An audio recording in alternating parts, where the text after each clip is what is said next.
Hey, everybody. We're 2 minutes late, which is actually kind of better than I thought based on the whole comedy that was trying to get me to my computer as I was trying to drive across town in bad weather and a lot of nervous Memphis drivers who don't know what to do when it rains. Anyway, we're here. So it's Lisa Taub, myself, Ari Sauer, for our weekly live stream to talk about immigration news. And there has been, as there will be, for this whole administration, because it is just all drama all the time with this crew, like it or not. So, Elisa, I was thinking the weirdest immigration news of the week involved South Africa. Oh, right. We didn't talk about that to prepare for the call, and I was just like, so I was talking to somebody today from South Africa. And it's like, how does that work? On there, how do I get this refugee status that the president's promising me? So just to give people a little background on this, President Trump basically tried to end the refugee program, on the day one of his administration, and he is pretty much frozen. A lot of people that were coming into the United States were on the verge of coming in, haven't been able to come in, and we haven't heard that much from him since then about refugees, which the U.S. is one of the, is the largest recipient of refugees through the UN program in the world. And we're the ones that actually invented the refugee program after World War II. So for President Trump to, he did it. He did something very similar in his first term. And he basically, there were a few refugees that were admitted in his term, but it was a trickle. So we kind of a thought that we wouldn't hear anything about refugees again for a while. And then this week, President Trump he did it as an executive order, I guess, as is usual, where he laid into the South African government and which is, I guess it's mostly Black Africans that are in the government, saying that Afrikaners, which is actually a subset of white South Africans, have been persecuted.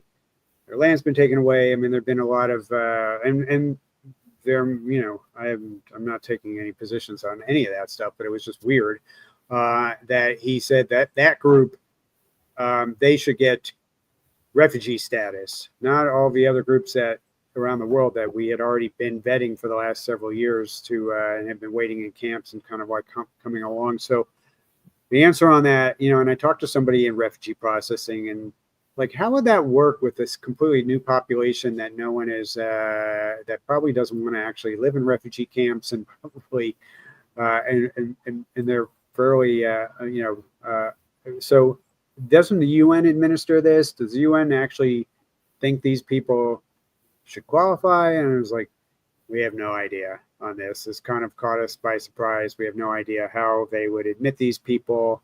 Maybe they'll admit them in a parole program. Well, which the president. I think that the executive order said something like, once refugee admissions begin again, that the U.S. would prioritize refugee admissions for this group of South Africans. But I don't think it created any new pathway for them or said that they could come here immediately. It was sort of like, yeah, we stopped refugee admissions and at some point we'll restart it. And when we do, these people get to go to the front of the line. But there's no meat on those bones in terms of what the actual procedure would look like. Right. And I mean, I know even though immigration lawyers don't have a lot to do with refugee admissions, I know a little bit about it because I was on a board of a refugee organization for a number of years, and I know people that work in the field, and it is done in close partnership with the United Nations, refugee admissions. So the UN does a lot of the initial clearing, and then they refer them to different countries that are willing to take different populations, and then non-government organizations take over. It's not done by the State Department. It's done by World Relief and HIAS and all these other organizations that are out there that do wonderful work. And none of them actually have, a setup to basically just suddenly shift and prioritize and work on that population. Nor I'm not sure that they would want to, because I'm not sure they would consider that population to be eligible for it based on the UN, especially but the UN actually has to support it. And a lot of people are concerned is like, would Trump pull out of UN treaties involving refugees just to make a point here? And so there's like a lot of sort of further more serious questions, and I hope that that's not what's going to happen. And honestly, I mean, I don't have a problem with South Africans coming here, white South Africans coming here. I'm not sure I have a problem with them potentially. I mean, if they can make the case that they have been discriminated against on the count of their being a member of that ethnic group, then okay, they should have the ability to apply for that like any other group on there. It's just weird the whole way the whole thing is played out.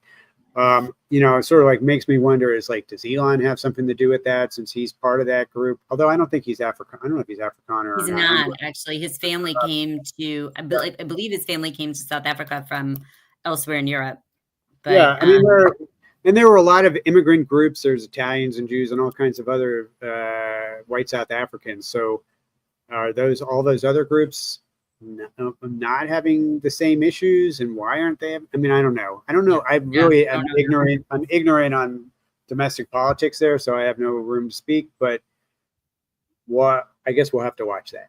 Yeah. All right. Well, there's some, there were other things going on in the news. I guess yesterday we got another birthright citizenship case in not Boston. There was like 4 of them, I think. This was the one.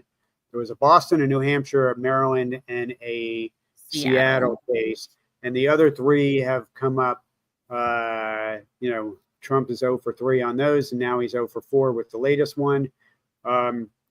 So I know a lot of people are worried about that coming back somehow.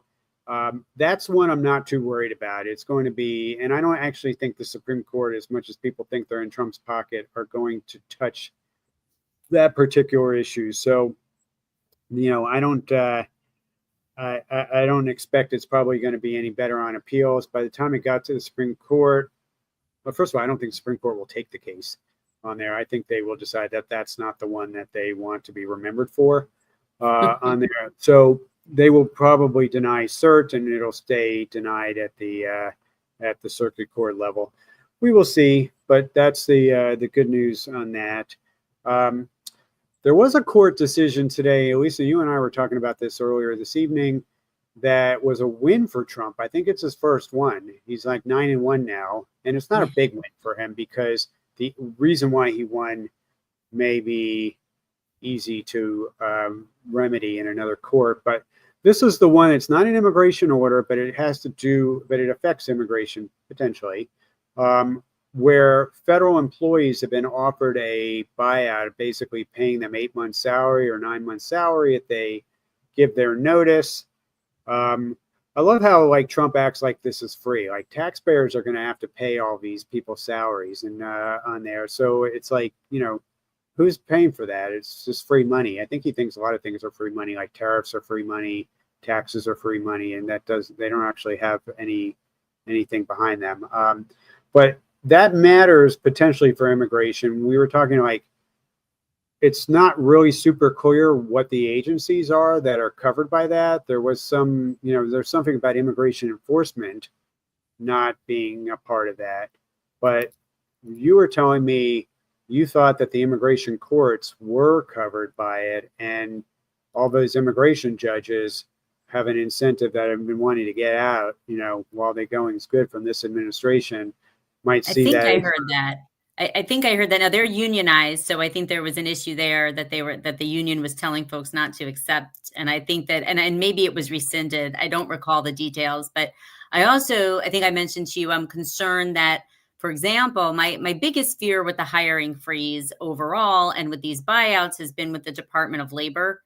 And my concern is that, right now, perm processing times are just so long.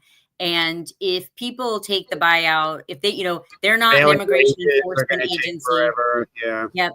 Prevailing wages, there won't be enough people to do them. And we're already seeing 17, 18 month processing times on perms. And if we lose examiners and they can't replace them, that's a really big problem for the green card flow in the United States. I mean, the issue is the ability of people who are just entering that system to ultimately get their green cards is going to be really hampered. And it's going to potentially, because we already see it happen, it's pushing a lot of people to want to file like EB1 petitions who maybe aren't the best candidates for EB1s, but they want to get out of these lengthy processing times and backlogs on the EB2 or EB3 side of things. So like it has ramifications beyond just, oh, the perm might take longer. And of course, the folks that are making these decisions, you know, at DOGE, or they don't know any of this stuff. So, but the permutations of this could be, you know, pretty large. Hopefully, if any of you work for Tesla or work for, you know, any of these Elon groups, make sure you complain a lot to the higher ups about what this is doing for your perm applications and your green card applications, et cetera. So that's something to keep an eye on. There's a you know, there's a lot of other ones with this dismantling of the federal government that they're interested in that could also impact immigration processing. Even when they claim agencies are exempt, it's not always so clear that they are. And they also just a lot of people wanting to leave government right now in general on there. Just expect headaches. Consular processing as well. Last time was a disaster, not just because of hiring freezes and because of other things that were going on, but just a lot of foreign service officers quit in 2017, 2018, and that caused big backlogs in at U.S. consulates. So I tell people sort of the same warning we were giving people last time. Travel is something that you should not be doing. You should at least be heavily considering domestic travel if you have choices, like you're going on vacations and things like that. Have your have relatives come here instead if they, of course, they might not be able to get visas on there, but just be super cautious because especially if you have an expiring visa. If you have to, right now, I'm just not that confident that the consulates are going to for much longer, but we'll see. Yeah. All right, Lisa, what are some of the other things that that we were chatting about other than tacos and ganas? Our local immigration raids. I wanted to mention about the visa bulletin. The March visa bulletin came out yesterday, and I did my deep dive on that today. And the biggest story out of the March visa bulletin, which dovetails also with a potential looming government shutdown next month.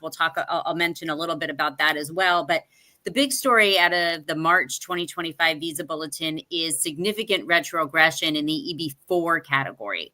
And EB4 covers religious workers, special immigrant juveniles, like some other folks. It's kind of like this weird catch-all category where when the government didn't know where to put certain classes of immigrants, like special people, they kind of like just threw them all into EB4. And the retrogression is a full like 17 months back to, I think it's April or August of 2019. The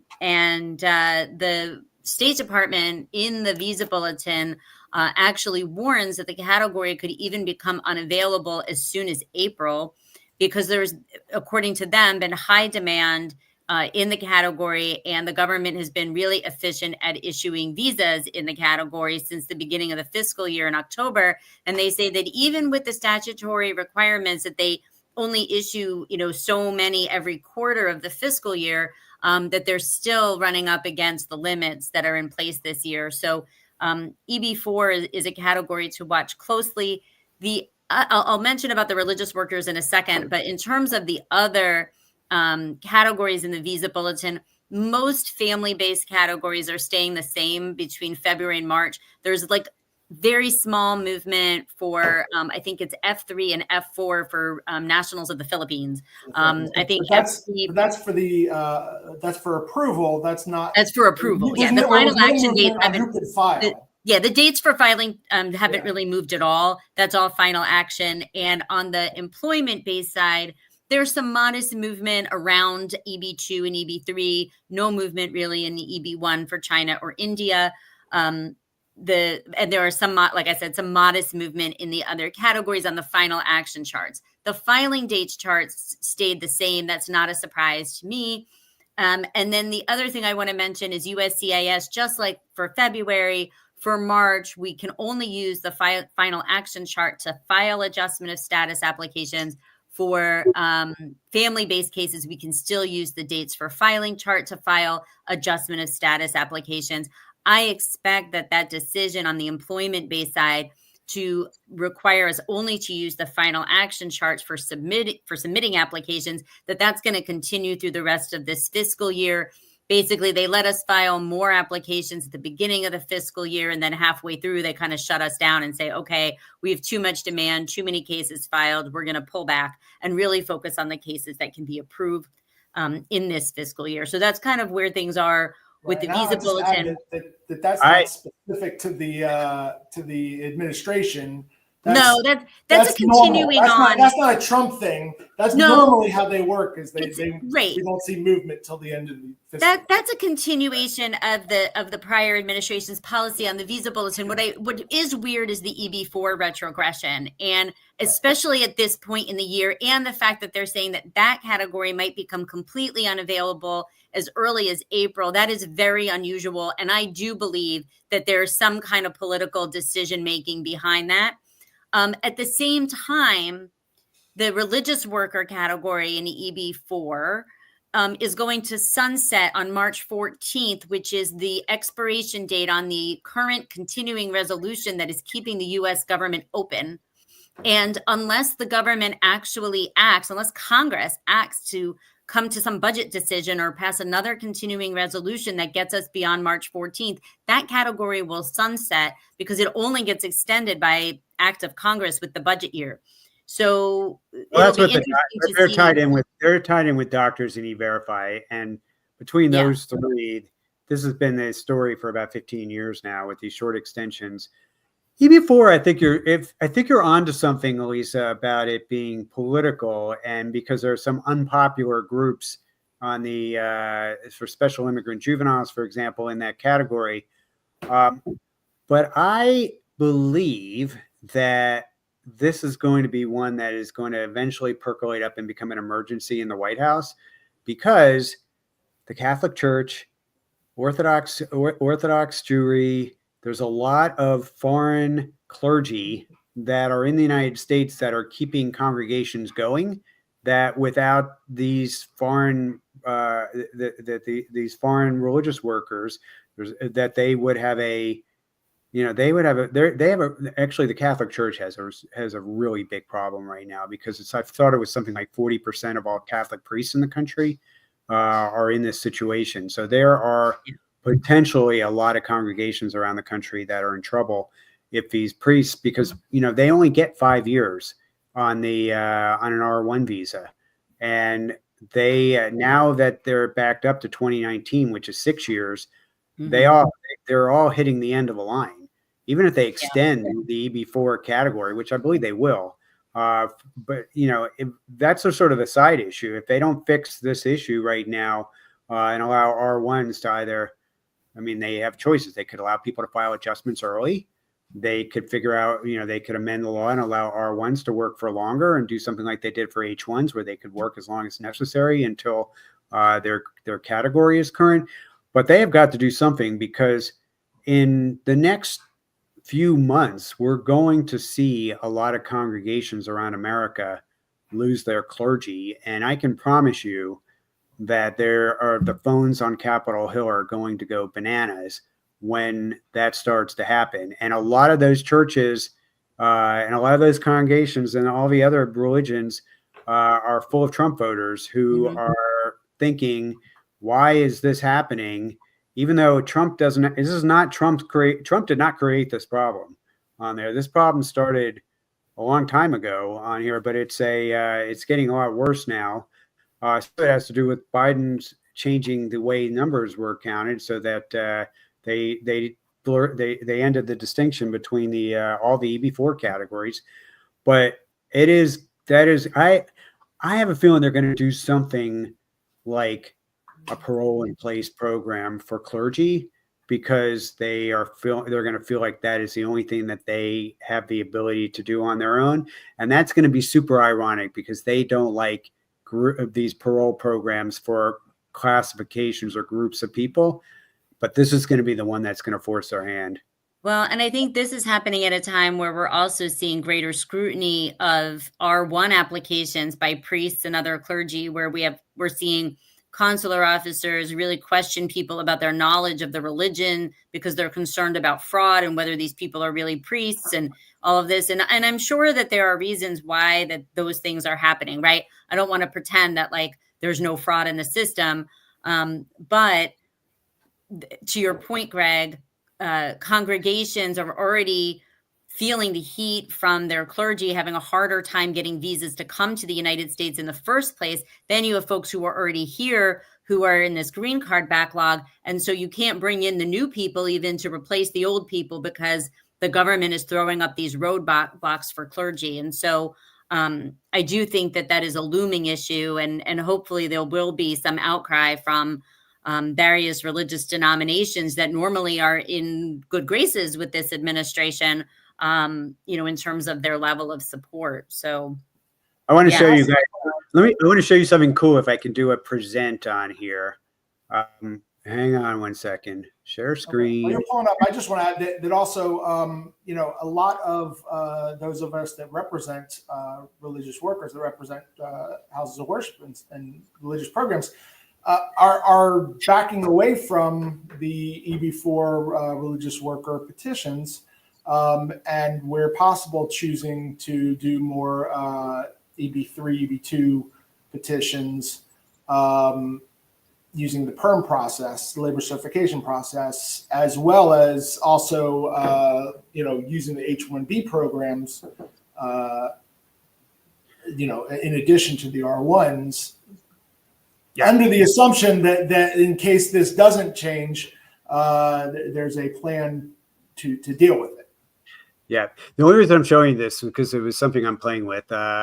This is I asked OpenAI's deep research tool, and I've been using that. I mean, I'm talking about that a little bit on LinkedIn this week.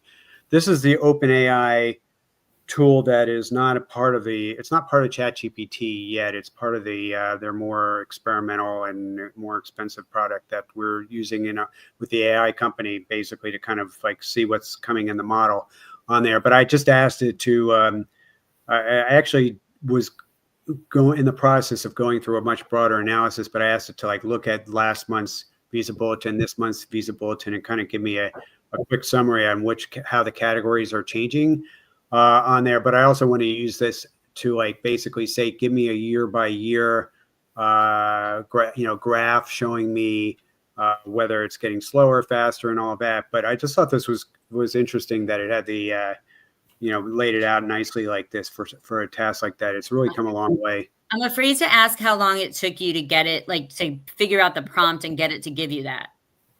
Oh, not long at all on there. I just basically told it, I said, I want you to do a comparison. And it asked me sort of like, do you want this laid out in a table? I said, sure. On there. It really was. I did it by hand today, and it took me like maybe 20, 30 minutes to go through it by hand. And then I wrote it up. But because I haven't been able to find the right prompt. So anyway, that's an aside. We can talk about that offline. But I was like, I'm closing the screen. I just thought it was something that people would find interesting on there. Moving along on there. So, there was an interesting development this morning on the enforcement side of things, where Trump is already firing senior people. This time it was the top two officials at ICE. Were shown the door, and they've been less than a month after, 3 weeks, I guess, after that they were in office on there. I don't even know how long it's been since their appointments were done, but he just felt like they weren't scared, they weren't shocking and awing enough. And Tom Homan, who's been their big spokesman for months on enforcement and what was coming, is out. They say they're being reassigned. I have no idea what that means. It seems could be reassigned to. One went to DC and one was sent back up to some field office in St. Paul, Minnesota. I don't know what's up with Tom Homan, but the other two people. Field office. That's that. Yeah. Anyway, they're out. And did they say who the replacement is? I don't recall. They did. It was somebody from Boston. Yeah. Oh, that's right. I forget what his name is. Yeah. Anyway, it's sort of been a lot of I mean, there are people that are being caught up for sure. The numbers are not as many as you would think, given the headlines, as far as how many people are being arrested versus in the Biden administration and in a similar period of time. And there also have been stories about how they don't have bed space and they're releasing people after. So I feel like there's a lot of this is a lot of theater mixed in. I mean, it's unfortunate. Look, the people that are getting caught up in it that's very real for them. But I feel like for the American public, the idea is to make it seem like there's a lot more than there is, and to scare a lot of people. And we know, and unfortunately, I think they're not necessarily arresting more people, but they're disrupting a lot of life. There are a lot of schools who've seen a lot of absences. There are farms that are, there have been announcements that we're just going to let all the crops die this year. We don't have enough. That was in California, I think, with some of the orange orchards on there. And there will be consequences for for the country, just with the stuff that's already happened, particularly with agriculture, where I think people are, there was bad inflation news already today that for the Trump administration, the biggest jump in inflation in like 18 months on there. And, they're expecting the price of a car to go up, $3,000 to $5,000 because of steel tariffs. But the agriculture is the sort of the sleeper issue. That's what people think about when they go to the grocery store every week is what does an avocado cost? What does an apple cost? And they are not going to be they are not going to be level with the rest of inflation. They're going to be going up a lot, and people are going to be mad. And hopefully the Democrats will be able to properly message and explain to people the reason why your roof costs $100,000 and the reason why your apple is, $3 or $4 an apple is because of immigration.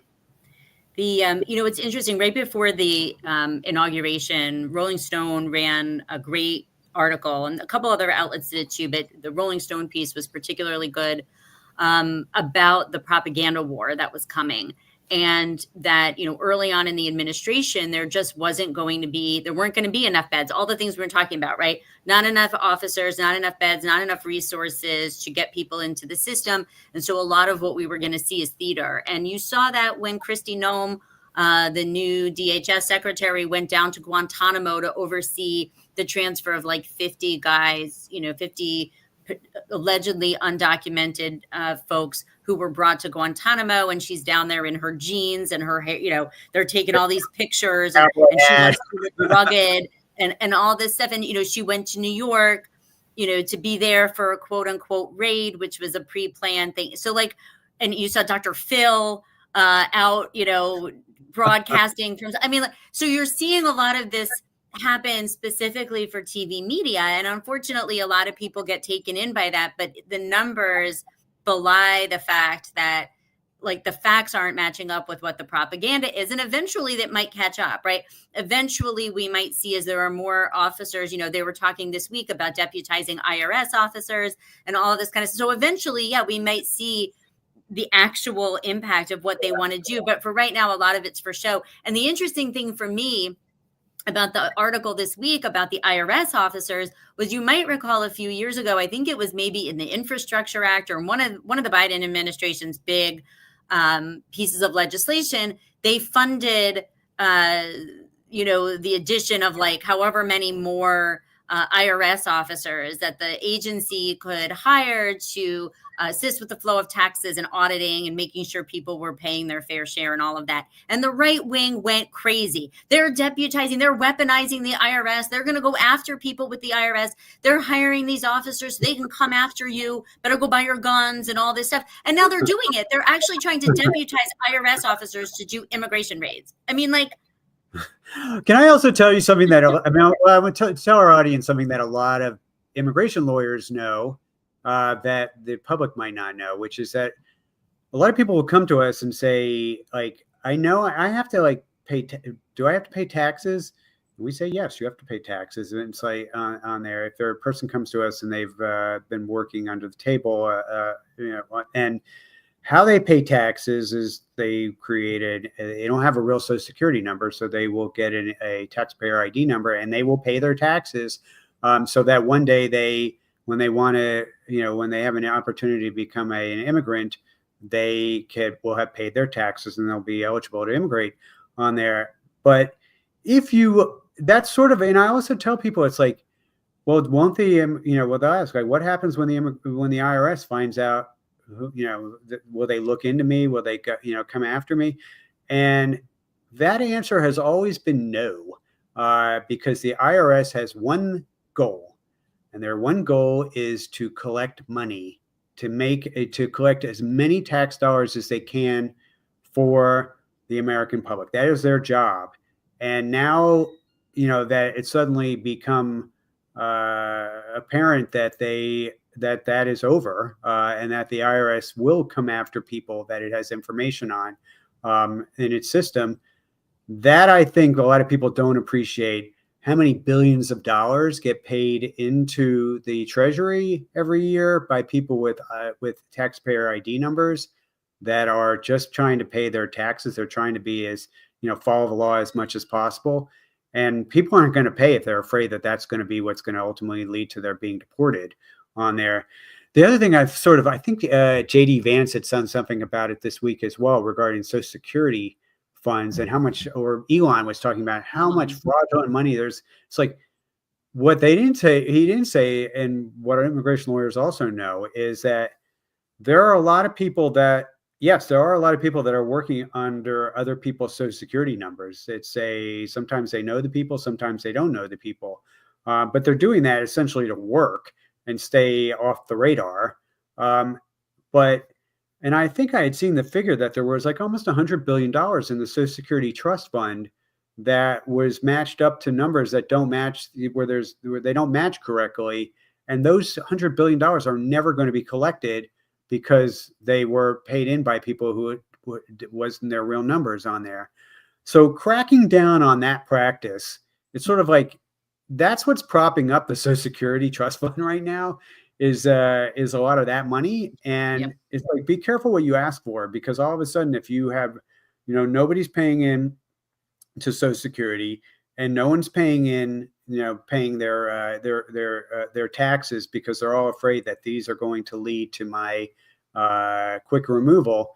That may be, ultimately that's probably good policy at the end of the day. But when you don't have any plan B to like legalize these people and have an adequate workforce and figure out how you're going to replace this money, that's not such a great thing. So I would just say, that's a very good reason for Republicans and Democrats to come together and work out some kind of guesswork or, legalization plan for people, because that could be very, when you're doing all these things right now to disrupt the federal government, and then you're doing these things that are going to disrupt revenue to the agencies. That's that might be the time to start thinking about consequences, like what's going to happen when we lose hundreds of, at least, tens or potentially hundreds of billions of dollars. All right, Elisa, did we run out of topics, or we still have other things on your list? That's all I got. Ari, you're silent. Unmute. Sorry, I don't know if you guys covered this last week, but the H-1B lottery period. So USCIS has come out and announced the dates for the upcoming lottery for H-1B. That's the registration. The dates are from March 7th to March 24th. Okay. I have been. Another good thing to remind people, that especially employers, that if you have employees that you want to try and sponsor for the H-1B lottery, now is time to touch base with. I've been hearing from people in parole status and other statuses that are vulnerable, that are college grads, that are working on employment authorization documents. And, for a while, I thought that the numbers for the applicants were going to go down because of the filing, the registration fee going up to $200. But all these people that are about to lose their employment authorization documents, a lot of them are very educated and have the ability they're already working for employers that are in a position to sponsor them for H-1B. So I would bet that there won't be that much of a decline, if any, in the number of H-1B applications that get put into the registration program because of that population. Could be wrong, but and that's something. The biggest numbers are used by larger companies that don't have that issue. That's not a factor there. So yeah, I don't see that there being a huge decline. The Ukrainians alone, there's a very high percentage of them that have college degrees, and their employers right now know that they're going to lose these employees if they can't figure out something. So that's that group in particular, but there are others as well that are, in that group that are H-1B caliber. I think there's sort of a myth that we're thinking, that these are all people that are, that are uneducated and such. But a lot of them are, and a lot of them are working in professional positions already. I think we might start to see that as well with DACA. A lot of DACA students, right? Yeah. A lot of DACA graduate, they're college graduates. There's 200,000 healthcare workers that are on DACA, and a lot of them have degrees, that qualify. They're doctors, yeah. Doctors, but there's actually, I think there's not that many doctors, a couple hundred, but there's like 50,000 doctor nurses. Yeah. So there's that's another one. It's like, what are you doing as far as like pushing DACA, to kill that program on there? It's like most of they're oftentimes these nurses are dealing with people that are like the most gung-ho, deport all the illegals. That's what they're pushing, and it's like at the same time they're dealing with with foreign nationals every day that they would miss. They would really be in big trouble if they all sort of disappeared overnight. So I don't know. It's like I just think that people. I posted about this on LinkedIn, a story, and I'm not going to get into too much detail because the guy's watching. But I did a consultation this week with somebody who was telling me over and over again they were a Trump voter, and they had but they wanted to sponsor this person, and this was not one of the ones that Trump swore he was only going after criminals on there. And it's like, as far as they're concerned, your significant other is a criminal on there because the person's illegal, and they consider anybody that's in illegal status to be a criminal on there. But that's that's going to be a thing. And I've heard from immigration lawyers all over where that's the case. So let's move away from the updates. We have a couple of questions. So I love America. I do. I'm glad you do, and I do too. He said USCIS is not part of the buyout as per several reports. That is correct. We don't think USCIS is part of the buyout. We're concerned, I guess, for some of the other agencies, that USCIS is one of many agencies that deal with immigration. And what we know, ICE is not part of it, and probably CBP is not part of it. So the DHS agencies are probably out. Elisa was talking before about Department of Labor, EOIR at Department of Justice, and Department of Justice. They're not exempt from this. I don't think they are. Well, but that's a big. Was it confirmed that USCIS is not part of it? Because I had heard, I don't know if it was confirmed, but I heard that there were employees of USCIS that did. I don't know. You should ask ChatGPT. I don't know.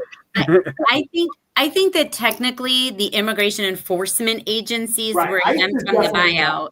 ICE is definitely not part of the buyout.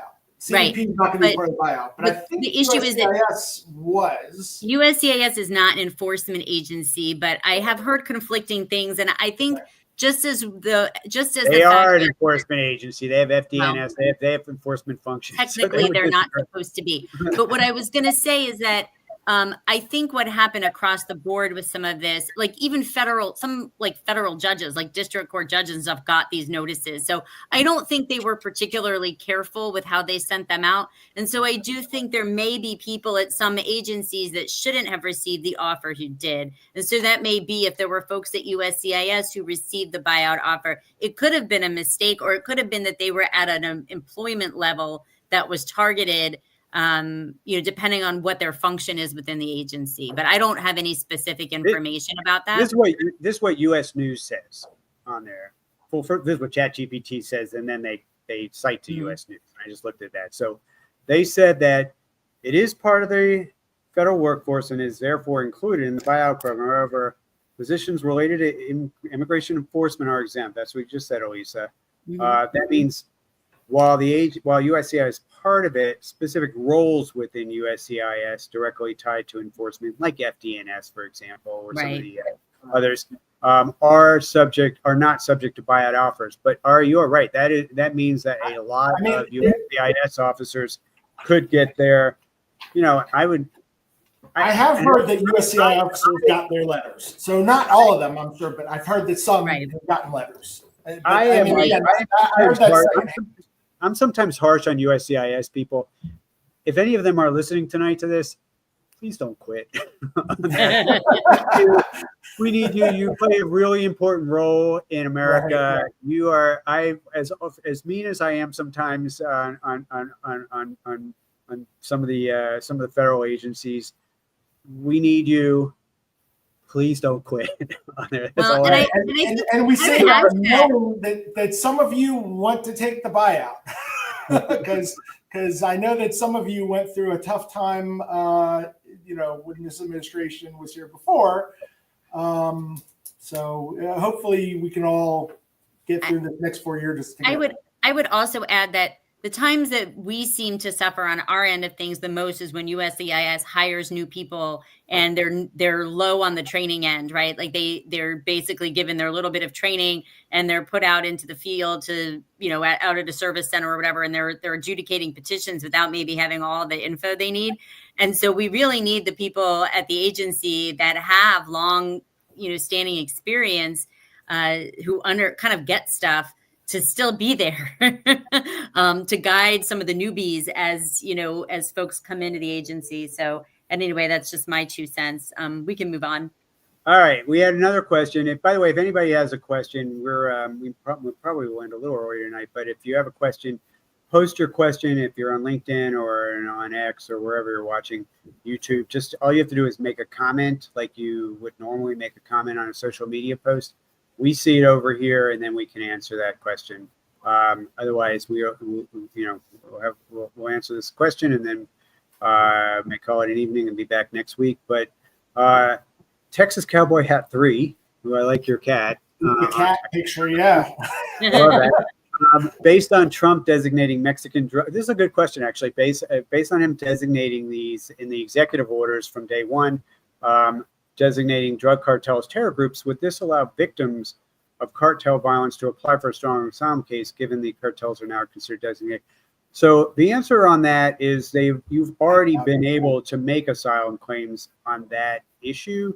I think that might strengthen it as far as the credibility of it. It's a full-on terror group that's operating in an area on there, and it's always good to sort of use the words of the current administration, especially an administration that is not friendly on immigration like that. I would say I would use that if I was working on an asylum application for somebody that, that was in that situation. Now, keep in mind with asylum, there are some classes of asylum that you just have to show you're a member of a group and it flips the presumption. But that's a very limited group. So that's what they call the Lautenberg categories, where it's, Baptists and Jews from Russia, or it's Christians in Iran, or there are certain groups that are in that list.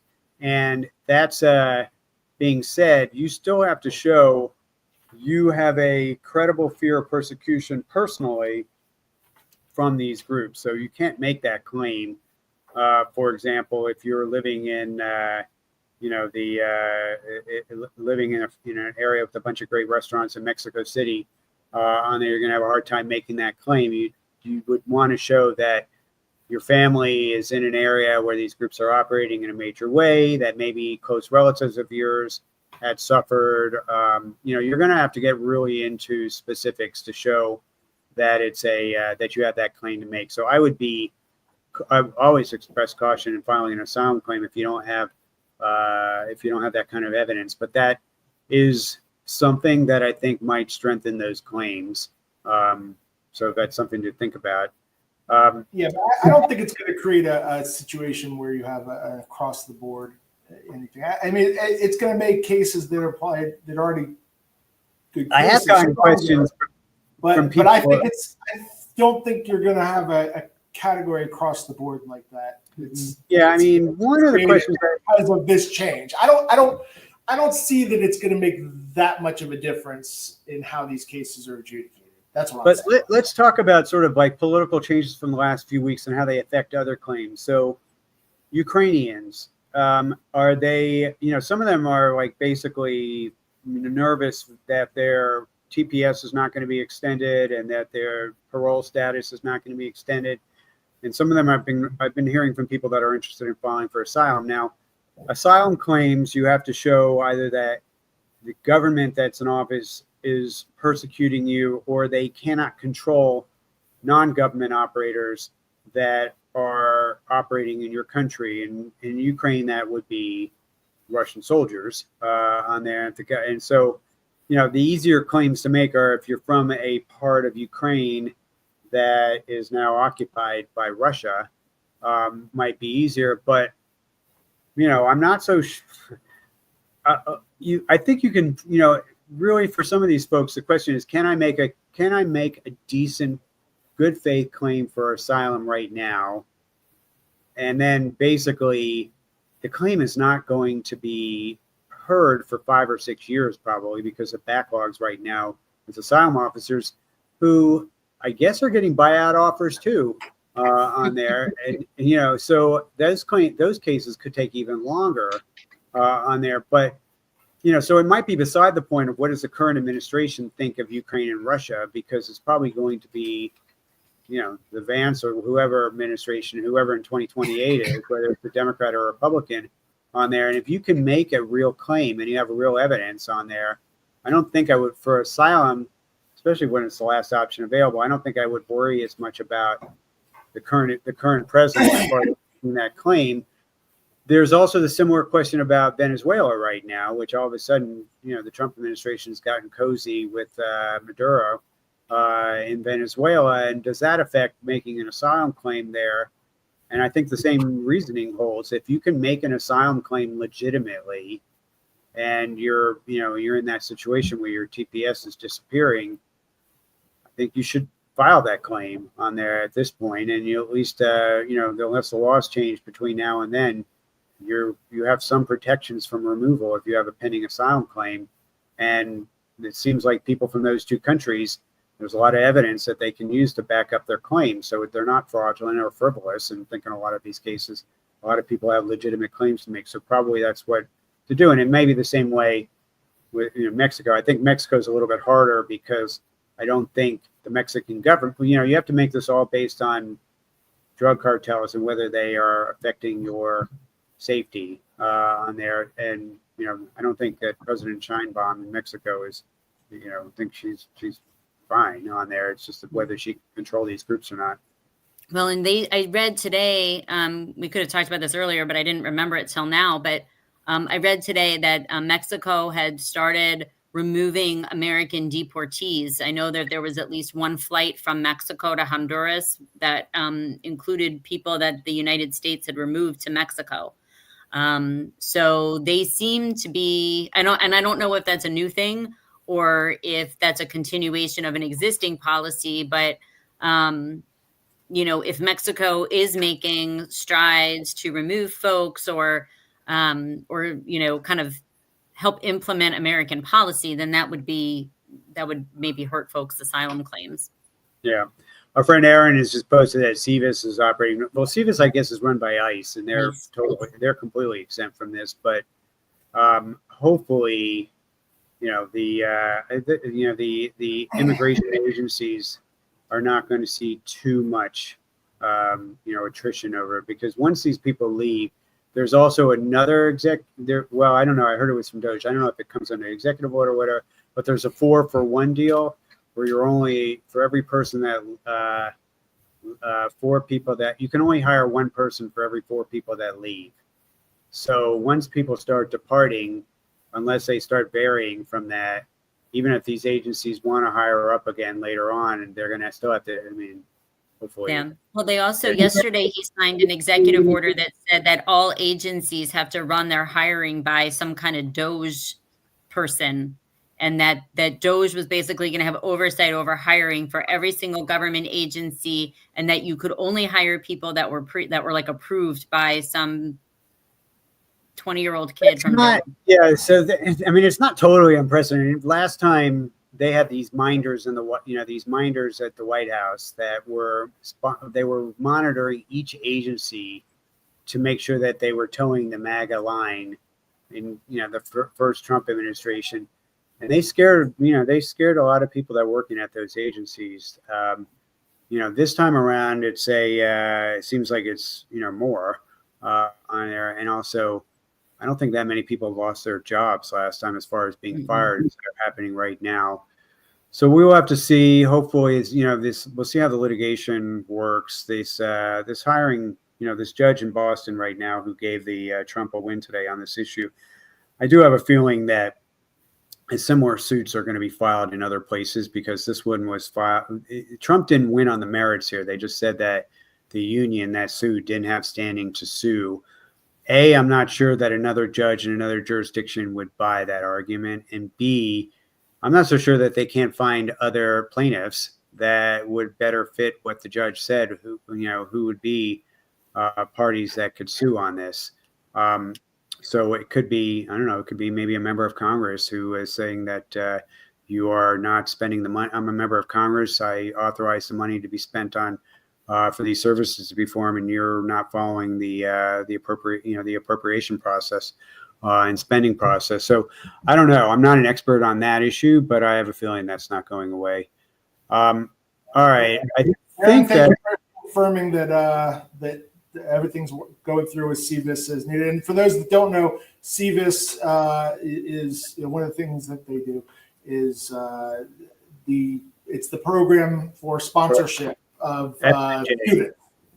Yeah. F's and J's. So what Aaron's saying is that students are still able to get the paperwork that they need to be able to stay in status, which is extremely important. All right. Anyway, and with the pick as well, Aaron.